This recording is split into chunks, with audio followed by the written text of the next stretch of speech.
أعوذ بالله من الشيطان الرجيم. بسم الله الرحمن الرحيم.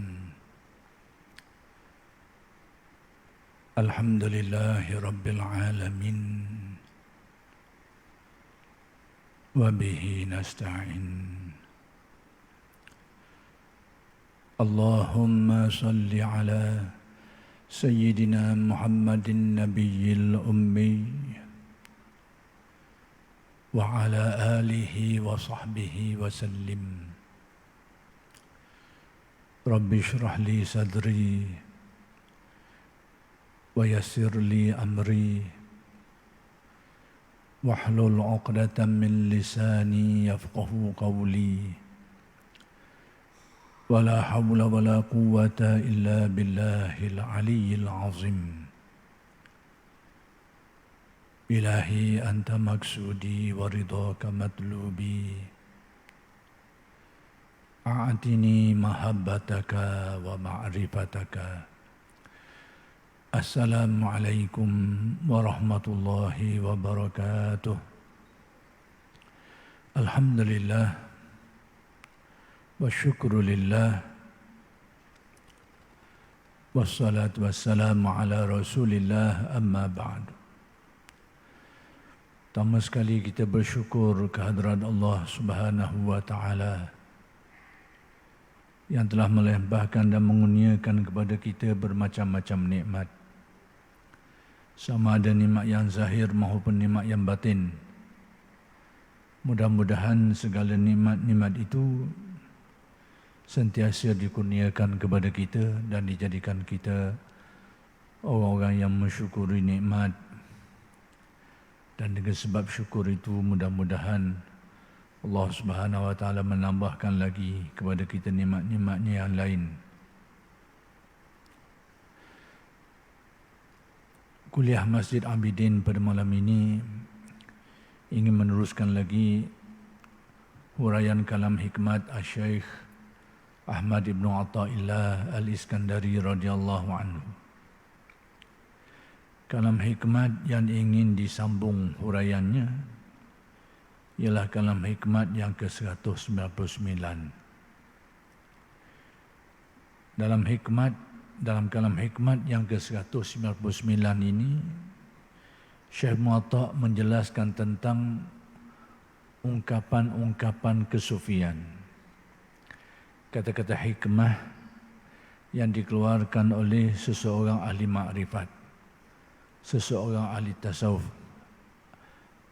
atau sebagainya. Namakanlah apapun nama pun, sama ada ahli ma'rifat ke, ahli sufi ke, atau sebagainya.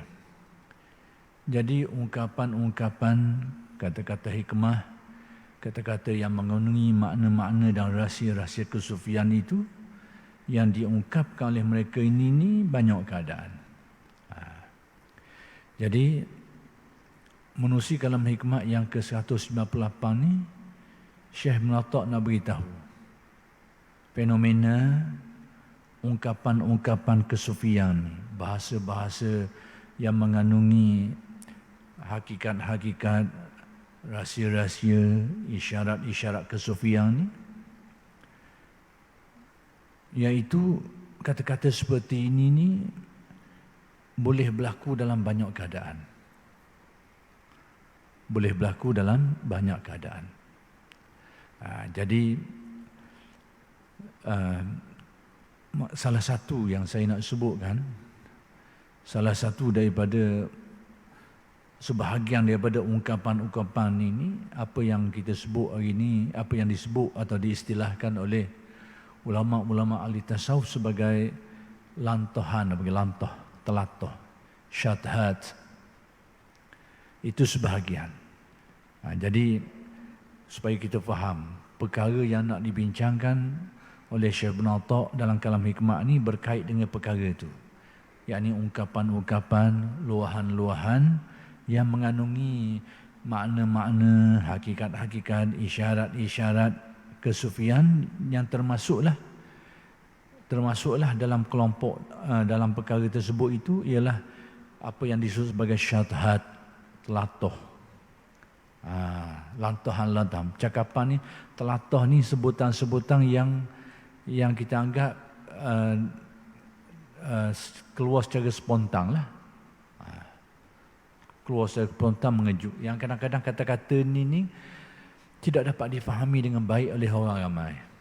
Tidak dapat difahami, bahkan ada kemungkinan menjadi salah faham. Disalahfahami oleh orang-orang yang tidak memahami disiplin ilmu mereka ni, ataupun merasai ehwal yang mereka rasai ni. Sebab itu kalam-kalam hikmat yang ke 199 ni dan yang di sekitarnya tu agak khusus sikitlah. Jadi kalau nak dikatakan ini tidak sesuai kepada orang ramai pun memang kita akulah. Kita akui. Cuma kita jelaskan juga ini dan cuba untuk memudahkan supaya dapat difahami, kerana berkemungkinan di antara orang-orang yang mendengar ni mungkin mereka itu termasuk kelompok ni, orang yang sedang menempuh perkara ni. Jadi orang yang tidak berkenaan didengar saja sudahlah. Paling tidak dia dapat memahami. Jadi berkemungkinan juga di antara mereka ni orang yang sedang mengalami perkara ni. Maka inilah pedoman-pedomannya yang nak diberitahu. Jadi kita mengakuilah kalam hikmat ni agak khusus sikit. Baik.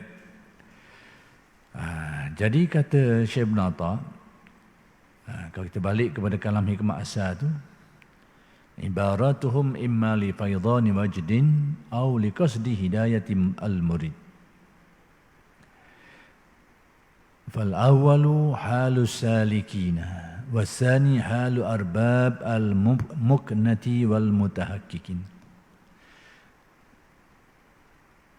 Kata hikmat mereka itu, jika tidak kerana luapan perasaan yang penuh dalam hati yang tidak dapat ditahan, atau kerana tujuan memberi petunjuk pada seseorang murid. Yang pertama itu hal keadaan orang yang masih salik, yakni sedang berjalan. Sedang kedua, hal keadaan orang yang sudah matang dan mendalam benar-benar dalam ilmu hakikat. Baik. Oleh kerana sudah saya jelaskan kalam hikmat ini pada kuliah yang lalu, maka saya ingin memberikan suatu ringkasan sikit. Bahawa terjadinya fenomena ucapan-ucapan tu, ungkapan-ungkapan yang mengandungi makna, isyarat, hakikat-hakikat kesufian ni. Bahkan kadang-kadang terjadi sesuatu yang disebut sebagai syadhat, terlantah dan sebagainya. Ungkapan-ungkapan yang itu berlaku secara spontan, yang tidak dipikir panjang. Maka ungkapan tu kadang-kadang mengandungi kesilapan. Ungkapan tu kadang-kadang mengandungi kesilapan atau tidak dapat difahami dengan baik oleh orang-orang yang mendengar tu. Maka banyak kalilah timbul fitnah. Macam saya beri contoh dululah.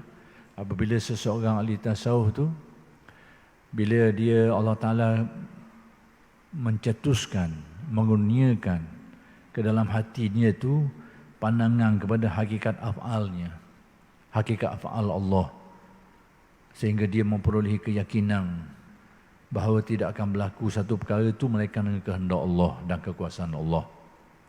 Dia boleh keyakinan tu, sehingga bila berlaku satu keadaan, contohnya bila ada orang sakit nak beri ubat, kadang-kadang mari telatah juga, main dia ubat-ubat ni, ada ubat-ubat ni.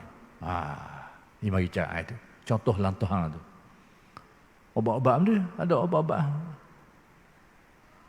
Tak boleh buat minum dia, buang ubat-ubat ni. Tak apa-apa ni. Kadang orang lapar, makan. Makan juga. Tak payah makan-makan lah. Dia mari gitu. Jadi pada kita orang awam ni, yang mengikuti undang-undang sebab musabab ni, yang hidup dalam kehidupan duniawi kita ni, yang berkait dengan undang-undang sunnatullah ni, sebab musabab ni, tak apa nak boleh terima lah ukapan gitu. Kawan ni tengah sakit, tengah demam ketul-ketul nak makan ubat, dia kata dia tak payah ubat-ubat, tak ada ubat-ubat ni, sia-sia je. Dia sebut gitu. Dalam keadaan dia memiliki keyakinan tu pada dia, hubungan dia dengan Allah Ta'ala tak ada masalah lah. keyakinan yang bulat kepada Allah bahawa dialah yang mendatangkan penyakit, dialah yang menyembuhkan. Pada dia tak apalah. Pada kita ni orang aman ni. Mana gini? Mana pula? Kan sebab obat ni sebab kepada kesembuhan. Dan kita dibenarkan, bahkan disuruh untuk berubat dan sebagainya. Kalau lapar, makan dan sebagainya. Itu memang sistem hidup kita gitu dah. Undang-undang alam kita, sunnatullah gitu dah. Tapi tiba-tiba dia ni, bila tengok orang sakit nak beri ubat, dia marah lah. Tak payah ubat lah. Kena baik-baik lah tu. Dia mari buat tu. Kalau tengah lapar nak makan, tak payah makan-makan lah. Tak kenyang pun makan. Tak boleh buat benda makanan ni. Tak kesakit kita ada tu. Itu ungkapan-ungkapan seperti itu. Kita fahamlah, orang yang mengaji ilmu ni tahulah keadaan yang sedang dialami tu. Luahan perasaan keyakinan dia tu hanya kepada Allah saja. Sehingga dia tak pandang lagi dah sebab musabab. Tapi kita ni tak sesuai dengan keadaan gitu tu. Dengar kita tak boleh nak terima dengan baik lah. Sebab kita bukan berada dalam keadaan dia tu. Tapi orang yang mengaji ilmu ni faham. Orang ni sedang berada dalam keadaan yang macam mana. Faham dia sedang menyelami dalam lautan hakikat yang mendalam. Dalam hubungan dia dengan Allah. Tapi orang ramai hak tak faham ilmu dia, tak mengaji ni, tak mencapai apa yang mereka capai ni, memang dah nak terima lah. Itu contohnya. Baik.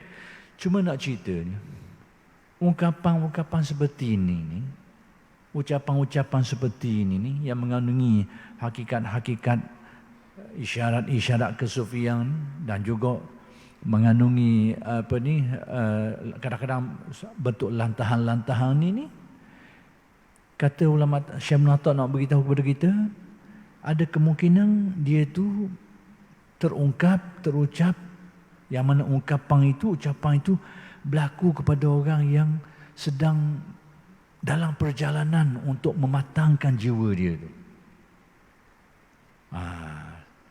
Nak mematangkan jiwa dia tu.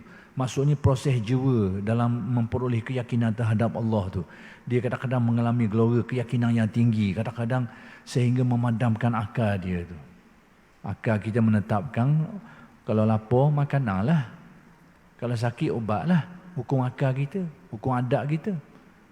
Tapi hakikat ketuhanan menyatakan bahawa tak akan berlaku semua itu kecuali dengan kehendak Allah, kekuasaan Allah. La haula wala quwata illa billah. Wa ma tasha'una illa an yasha Allah. Kamu tidak berkehendak kecuali Allah lah yang berkehendak menentukannya. Tidak ada daya upaya melainkan Allah. Jadi dia orang sedang tenggelam dalam merasai hakikat ketuhanan ni. Dia sedang berada dalam keadaan itu. Jadi kita ni mungkin tak menyelang macam dia menyelang tu. Maka banyaklah kita pakai hukum adat kita ni, hukum akal kita ni. Jadi bila dikata gitu, cari obat benda kau, tak payah nak baik-baik lah. Makan benda kau, tak kenyang-kenyang pun, nak kenyang-kenyang gitu je, pakai buah gitu. Hakikatnya betul lah. Dan dia sedang berada dalam keadaan itu. Jadi akal dia masa tu, sebab tu orang dalam keadaan begini ni, kewarasan akal dia tu kurang sikit. Dia bukan gila. Tapi keyakinan dia yang kuat tu kadang-kadang memudarkan cahaya akal dia tu. Kita ni orang yang berada dalam keadaan normal sebagai manusia biasa gini lah, akal kita sihat ni, kita menerima hakikat bahawa makan tu sebab kepada menghilangkan lapar. Obat tu sebab kepada sembuhnya penyakit. Itu pemikiran akal kita hak sihat gini ni, hak biasa gini ni. Tapi dia tadi tu disebabkan keyakinan hanya Allah yang mengenyangkan, hanya Allah yang menyembuhkan penyakit. Dia disebabkan keyakinan tu begitu mendalam, zuk perasaan tu meluap-luap di dalam hatinya, memadamkan akal dia tadi tu. Sehingga dia tak nampak dah sebab-sebab tadi tu. Itu dia orangnya. Jadi keluarlah ucapan-ucapan gitu tu, ungkapan-ungkapan gitu tu. Pada kita memang kita tidak nak terima. Kita anggap ia mungkin gila dah. Atau sebagainya.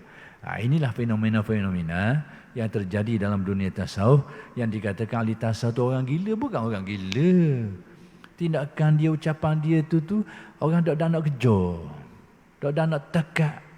Dok dah nak sabar macam dia cabar tu. Dia bukan gila, hilang akal gitu, tidak.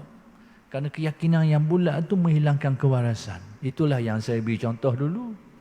Apa yang berlaku pada Sayyidina Umar bin Khattab. Dan ini diulas oleh Syekh Waliullah Dahlawi di dalam Hujjatullah Al-Balighah.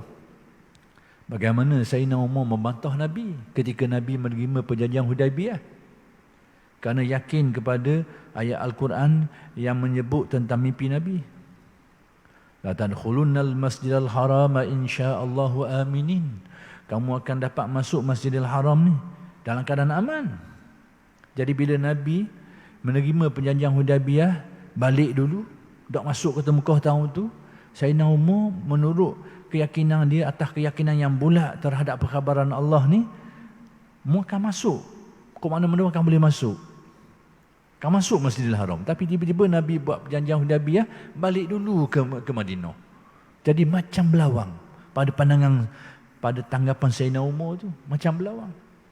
Jadi Sayyidina Umar tu membantah keputusan Nabi. Sayyidina Abu Bakar tidak. Jadi ulama-ulama tasawuf meneliti fenomena ni, kisah ni, lalu mereka menghuraikan dengan huraian tadi. Dia kata, inilah sebagai contoh dia kata, yang diistilahkan oleh Syekh Waliullah sebagai ghalabah, penguasaan keyakinan terhadap diri. Sehingga keyakinan yang bulat terhadap apa yang dikhabarkan Allah dalam ayat tadi tu, kamu akan masuk Masjidil Haram aminin, dan akan aman. Yakin dia. Tiba-tiba tak masuk tu, jadi dah nak terima. Kadang-kadang kewarasan akal dia tu atau keyakinan kadang-kadang tertutup seketika. Sebab itulah didatangkan oleh Syekh Waliullah riwayat tentang Sayyidina Umar sendiri mengeluh, menyatakan, aku rasa heran. Sebab apa aku bantah Nabi? Padahal kita tahu membantah Nabi ni bukan benda yang ringan, benda yang berat.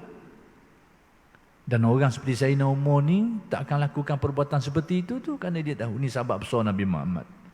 Sayyidina Umar ni sahabat besar. Sahabat besar Nabi Muhammad.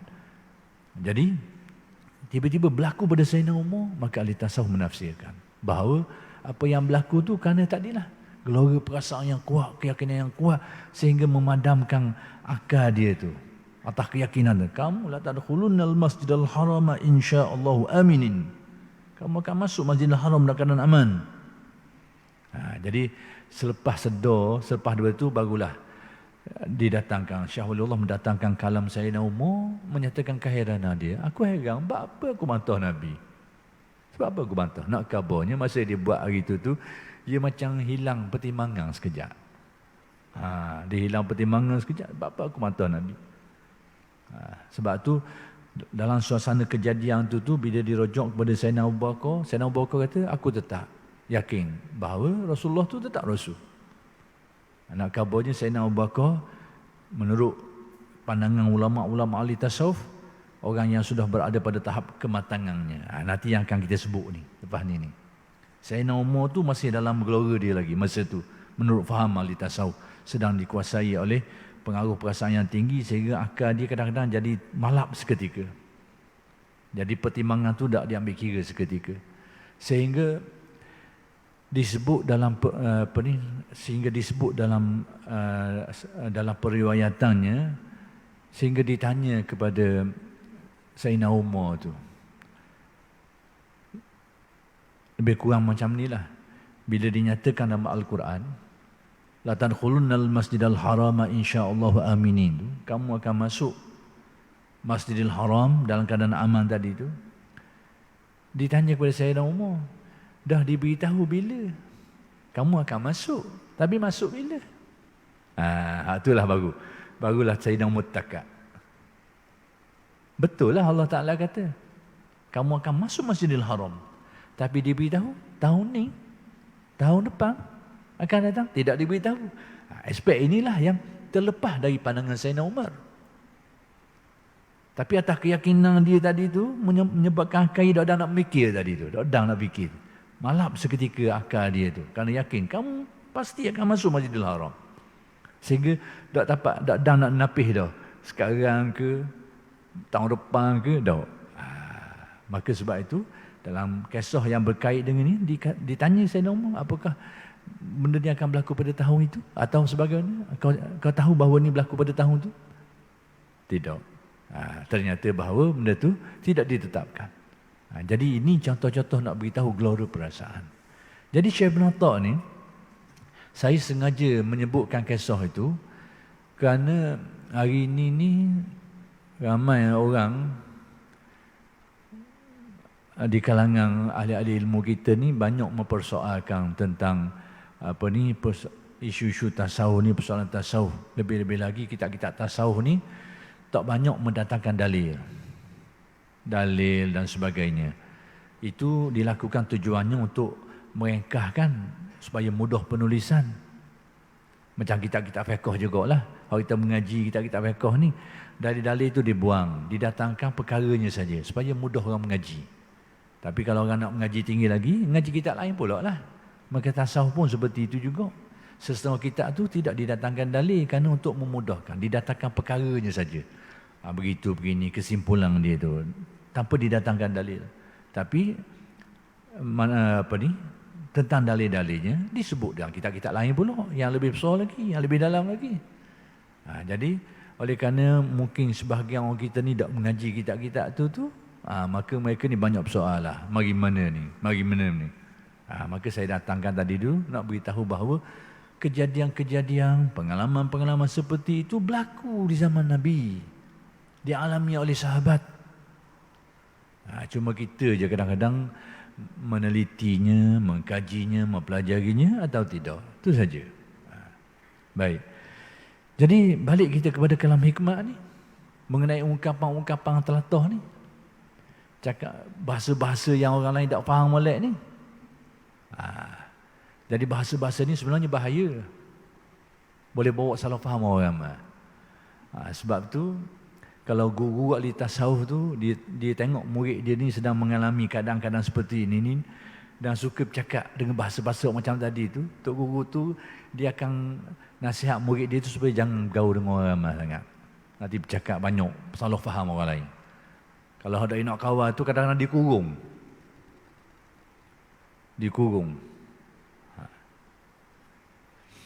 Jadi nak beritahu, kadang-kadang berlaku ungkapan-ungkapan bahasa-bahasa yang oleh nak faham. Jadi Syekh Ibn Atta' nak beritahu kadang-kadang itu tu berlaku bagaimana. Maka kata Syekh Ibn Atta', ungkapan-ungkapan pelik ni ataupun bahasa-bahasa yang mengandungi hakikat-hakikat kesufian ni, hakikat-hakikat ketuhanan dan sebagainya ni, isyarat-isyarat kesufian dan sebagainya ni, kadang-kadang berlaku kepada orang yang sedang dalam perjalanan. Proses dia ni, tengok proses lagi. Hak ni hak bahayanya. Bahaya kepada orang ramai. Kerana percakapan dia tu orang lain tak nak terima. Bahkan boleh membawa fitnah kepada orang ramai.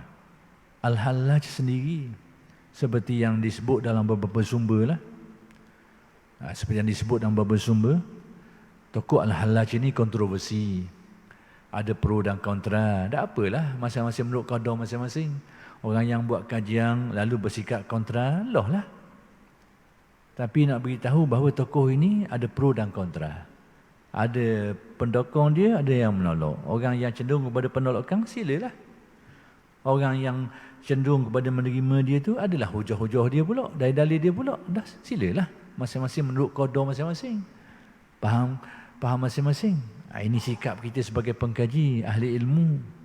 Kena bertimbang. Nak terima. Tapi biar ada asas. Tak mau terima, tak apa. Tapi apa alasannya? Kena kabur benda tu. Jadi Al-Hallaj ini, menurut suatu kisah yang dikaitkan, dia kata Al-Hallaj ini, antara isunya, kerana isu ni juga ni, bahasa telatah ni, cakap. Bahasa-bahasa lantahan ni, yang mana orang ramai dia nak terima, dia nak pakai. Kadang-kadang setengah mereka tu berada dalam keadaan hilang kesedaran diri, lalu dia baca ayat Al-Quran, Anallahu la ilaha illa ana. Kalau kita terjemuh, akulah Tuhan, tiada Tuhan melainkan aku. Padahal dia tu sedang membaca ayat Al-Quran tu, asyik dengan ayat tu. Tapi orang dengar, mengaku Tuhan pula dah. Bagi penyakit dah. Ni. Jadi Al-Hallaj kena gitulah. Sebab itu Al-Hallaj menurut laporan yang disebut, dia kata, kalau aku cakap lagi bahasa-bahasa gitu, membunuh aku. Dia sendiri pesan itu. Kalau aku sebut lagi bahasa-bahasa sedangkan aku di luar kawalan aku tu, membunuh aku. Nak kabarnya bahawa apa yang berlaku pada dia tu dalam keadaan gini, dan kadang dia hilang kewarasan. Sekali-sekala berlaku benda ni. Jadi kita tak nak salahkan kepada orang ramai lah. Tak apalah, sebab orang ramai memang dah nak takap apa yang nak khabar tu, dia nak salah ke dia lah. Memang mereka orang ramai dia tak nak faham, atau faham perkara yang salah dan sebagainya, dan menganggap salah kata-kata tu. Tak apalah, memang betul lah orang ramai tu. Tapi ahli tasawuf, mereka ni dia ada sudut pandang, dia ada kefahaman tentang fenomena yang berlaku ni. Saya nak khabar gitu ya. Tak moditi sangatlah. Jadi ungkapan-ungkapan ini dalam dunia tasawuf, pertama sekali kadang-kadang berlaku kepada orang yang sedang mengalami gelora perasaan tu. Ni luar kawalang lah. Lepas tu kena jaga-jaga. Jadi orang mengaji tasawuf ni dia kena faham benda begini. Baik. Yang kedua, ungkapan-ungkapan ini juga diungkapkan oleh orang yang sudah matang dalam pengalaman kerohanian dia tu. Yang mana dia ungkapkan perkara ni untuk mengajarkan orang, nak memberi penjelasan, nak menghuraikan kepada murid-muridnya. Dia juga menyebut kalam-kalam seperti itu. Contohnya begini. Nak panggil apa pun panggil lah. Wahdatul wujud ke, dakwatul wujud ke, anda lah. Tapi saya nak urai dalam bahasa yang mudah je. Wahdatul wujud ni bahasa mudahnya adalah merupakan suatu kesedaran jiwa, spiritual experience, pengalaman kerohanian seseorang sufi itu bila dia menyedari hakikat sebenar bahawa kewujudan yang hakiki itu hanya wujud Allah saja. Lain dari Allah pada dia tidak dianggap sebagai wujud. Kita hak sedar ni gitu juga, bahawa wujud yang hakiki hanya wujud Allah. Dan makhluk ni wujud yang majazi. Kita namakan dia wujud yang majazi. Jadi kita dengan ahli sufi itu sama dari segi mana? Bahawa wujud yang hakiki hanyalah wujud Allah. Sama dari segi itu. Bezanya yang lain daripada Allah ni, ahli makrifat ni mereka anggap tak wujud. Tak wujud dengan arti tidak memiliki kewujudan yang sebenar. Kita ni, kita menyebutnya sebagai wujud. Tapi nak beza dengan wujud Allah, maka kita namakan dia wujud yang majazi. Wujud pinjaman. Sama je. Inilah Tokku Paluh. Ini Tokku Paluh, ulama' Terengganu kita ni. Dia tulis kitab Ma'arijul Lahfan. Itulah yang dia cuba nak mendekatkan antara tasawuf dengan usuluddin itu. Hakikat keyakinan bahawa wujud yang hakiki hanya satu wujud Allah, itu sepakat. Usuluddin pun kata gitu, ahli tasawuf pun kata gitu. Cuma wujud makhluk ni, menurut ulama usuluddin dinamakan wujud yang majazi, wujud yang makhluk, wujud yang li ghairih. Istilah lah, macam-macam istilah. Ahli tasawuf tak ada, wujud ni tak ada, seumpama tak ada. Nak kabarnya kelah wujud seperti ini dianggap bukan wujud. Kita namakan wujud yang majazi. Dia tidak menamakannya sebagai wujud. Sebab wujud sebenar hanya wujud Allah. Beza situ je. Kita ni main ikut akal. Mereka tu main ikut intuisi ataupun basirah, mata hati mereka. Jadi masing-masing usuluddin ke tasawuf ke tetap meyakini bahawa kewujudan yang sebenar hanya satu, wujud Allah Subhanahu wa taala. Jadi itulah sebenarnya wahdatul wujud. Bukan keyakinan manusia ini jadi Tuhan, Tuhan jadi manusia, Tuhan bersatu dengan manusia, manusia bersatu dengan Tuhan. Bukan. Itu bukan keyakinan. Tidak ada ahli tasawuf yang berpegang seperti itu, kecuali golongan yang sesat di kalangan kelompok-kelompok batiniyah. Itu lain ceritalah. Tapi ahli tasawuf tidak. Bahawa wahdatul wujud menurut mereka ni keyakinan bahawa kewujudan yang hakiki hanya satu saja, wujud Allah Subhanahu wa taala. Bandingan ahli tasawuf ni kadang-kadang dia buat bandingan yang selalu dibuat tamsilang antara sesuatu objek dengan bayang dia lah. Itu tamsilang dia. Tamsilang ni banyak ahli tasawuf menggunakan tamsilang. Tapi setengah orang tu jenis betul duduk lalu menyalahkan tasawuf. Hak sebenarnya otak tu betul duduk lalu. Ahli tasawuf buat bandingan je. Wujud kewujudan sebenar seumpama wujud kotak ni. Kemudian ada bayang dia tu. Dia buat bandingan, ahli tasawuf buat bandingan. Tamsilang. Hak sebenarnya kotak ni bayangan dia tu bayangan je. Dia pegang hak mana ada. Hak ni ada, hak tu tak ada. Gitu bandingan. Tamsilang dia. Tamsilang dari segi mana? Ni hak sebenarnya, hak tu ada sebenar. Kemudian bayang-bayang tu sentiasa bergantung ke dia ni. Gerak ni gerak tu. Tak gerak ni tak gerak tu. Itu sudut tamsilang. Tapi akal kita ni akal betul benda duduk lalu. Ahli tasawuf dia kata kita ni bayang. Gitu pula dah. Orang jenis gini ni kena pergi Minang, tuan rumah kata petiklah bunga, yang ambil bunga tak sekarang. Ni nak pergi jenis akal betul benda ni. Kalau nak pergi Minang rumah orang zaman dulu kena pergi Minang kau, ya kabah mari nak buat benda. Nak petik bunga. Nak ambil bunga. Orang mari nak pergi Minang rumah orang ni, nak petik bunga. Bahasa orang dulu. Kalau tuan rumah tu jenis otak betul benda, dia suruh ambil, mau ambil bunga mana-mana. Bunga tek ayam ke bunga benda mana. Ambil lah depan rumah dia berlambak tu. Ni otak betul benda ni. Jadi ahli tasawuf buat tamsilang. Jadi orang yang menyalahkan tasawuf ni kerana tidak faham tamsilang ahli tasawuf. Seumpama macam tuan rumah betul benda dia. Kawan ni nak mari petik bunga. Kita ni mari ramai-ramai ni nak petik bunga. Fahamlah bahawa bunga ni ada mana-mana pun ada, rumah dia pun ada. Nak ambil sini ni berarti maksud benda lain lah nak ambil. Tapi nak khabar betul duduk lalu ni dah nak bunga tak ayang ke bunga benda mana. Itu tamsilang dia.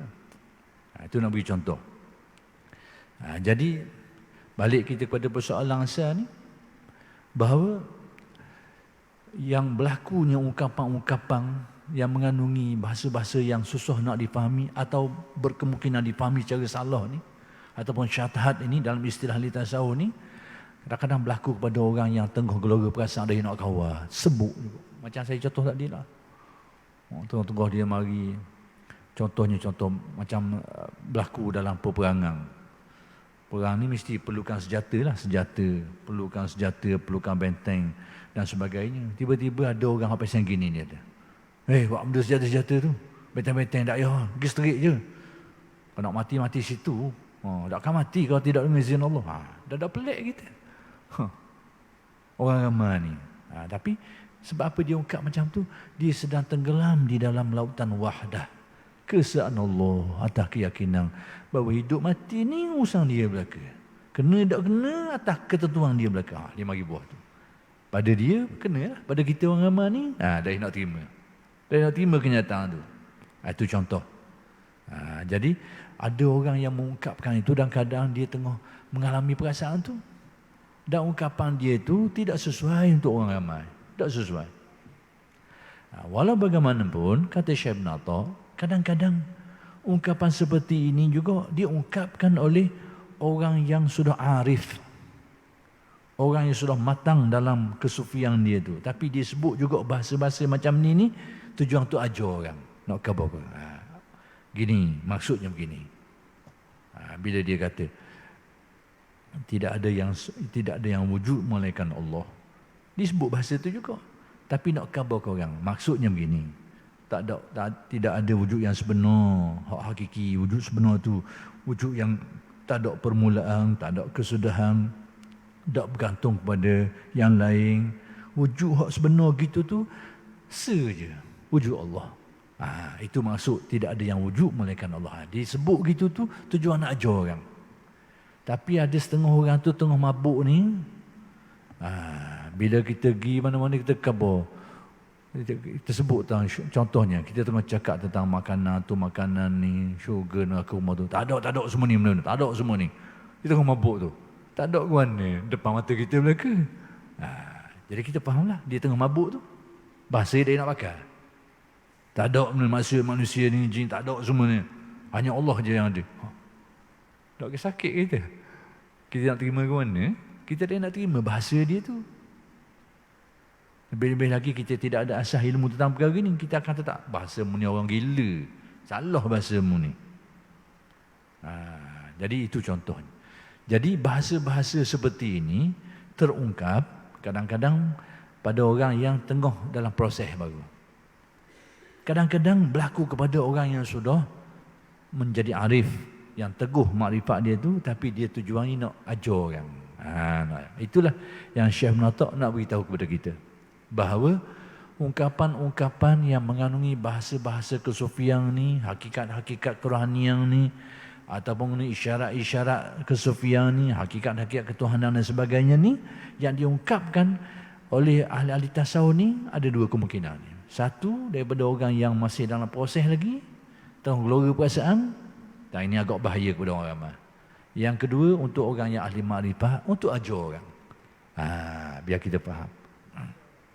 Untuk memberi pengajaran kepada orang lain lah. Ya, baik. Baik, jika seseorang salik, ini huraian dia.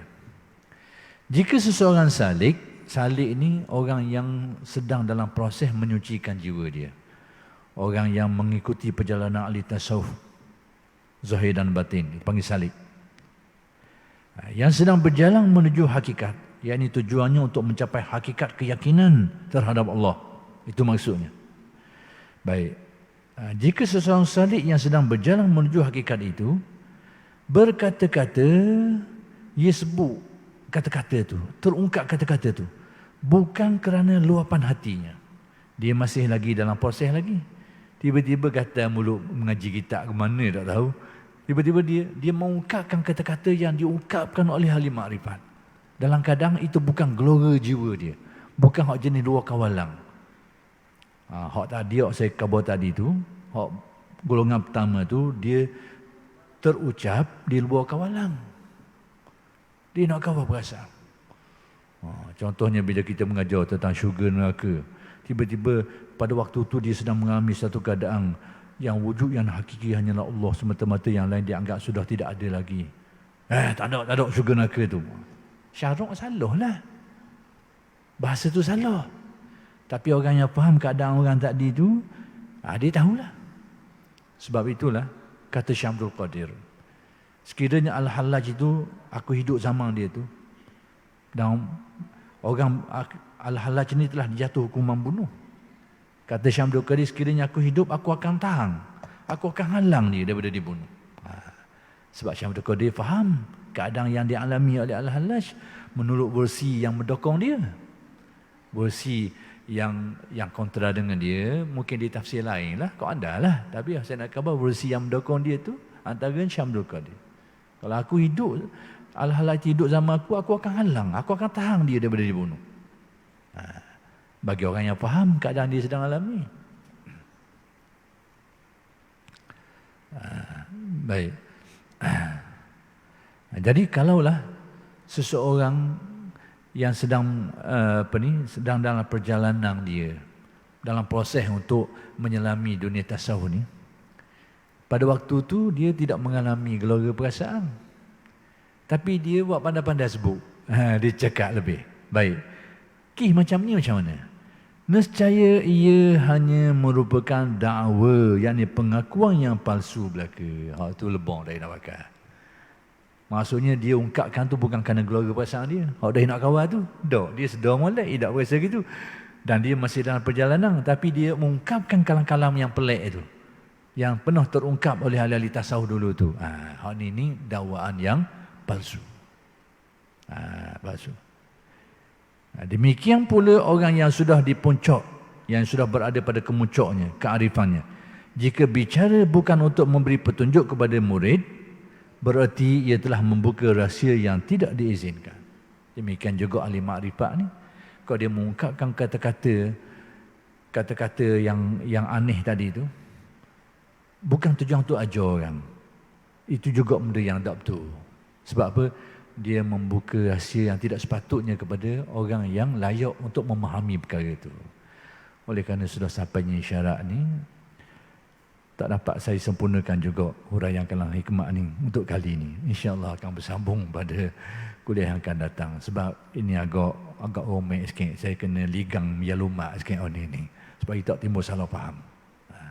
Jadi insyaAllah akan bersambung huraian kalam hikmah ini pada kuliah-kuliah yang akan datang.